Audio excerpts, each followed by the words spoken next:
নষ্ট গাড়ি ঠিক করা গেলেও নষ্ট নারী কখনোই ঠিক করা যায় না, এটাই বাস্তব। ট্রাক্টর এলো। সেটির ইঞ্জিন প্রায় অকেজো, চাকা ফুটো, কাঠামো দুর্বল।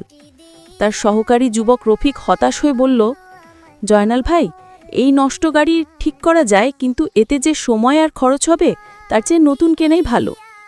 জয়নাল মুচকে হেসে বললেন, নষ্ট গাড়ি ঠিক করা যায়, কারণ এর মেকানিজম জানা আছে।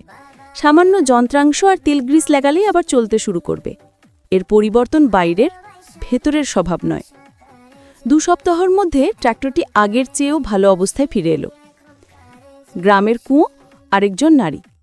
জয়নালের গ্যারেজের পাশেই ছিল গ্রামের একটি কুয়ো, যার নাম ছিল শীতল কুয়ো।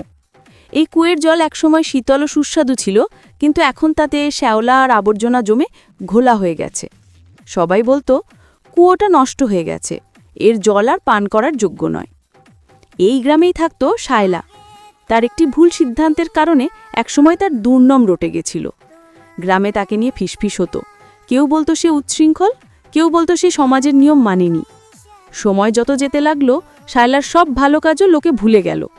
সে যতই নিজেকে পরিবর্তন করার চেষ্টা করুক না কেন, গ্রামের মানুষ কেবল তার অতীতের ভুলটিকেই মনে রাখত। তারা বলতো, নষ্ট নারী ঠিক করা যায় না। একদিন শায়লা এসে কুয়োর কাছে দাঁড়ালো। কুয়োটির চারপাশ পরিষ্কার, কিন্তু জল ঘোলা।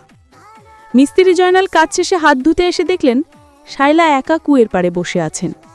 মিস্ত্রি বললেন, শায়লা, তুমি এই ঘোলা জলের কাছে কেন?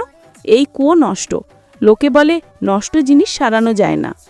শায়লা দীর্ঘশ্বাস ফেলে বললেন, মিস্ত্রি ভাই, আমি ভাবছিলাম এই কুয়োটা কি আমার মতোই? এর বাইরের অংশ পরিষ্কার, কিন্তু ভেতরের জল ঘোলা। আপনি তো নষ্ট গাড়ি ঠিক করেন, কিন্তু এই নষ্ট কুয়ো ঠিক করার ক্ষমতা কি আপনার নেই? জয়নাল কৌতূহলী হলেন। তিনি এক বালতির জল তুলে দেখলেন সত্যিই খুব ঘোলা। তিনি বললেন, গাড়ি আর কুয়োর মধ্যে পার্থক্য আছে। গাড়ির বাইরের অংশ ভেঙেছে, কিন্তু কুয়োর ভেতরের স্রোত আটকে গেছে। পরের দিন জয়নাল তার যন্ত্রপাতি নিয়ে এলেন।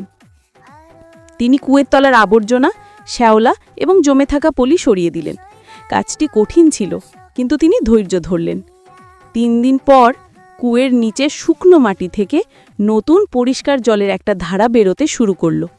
ধীরে ধীরে কুয়োটি আবার শীতল ও স্বচ্ছ জলে ভরে উঠল। গ্রামের মানুষ বিস্মিত হল।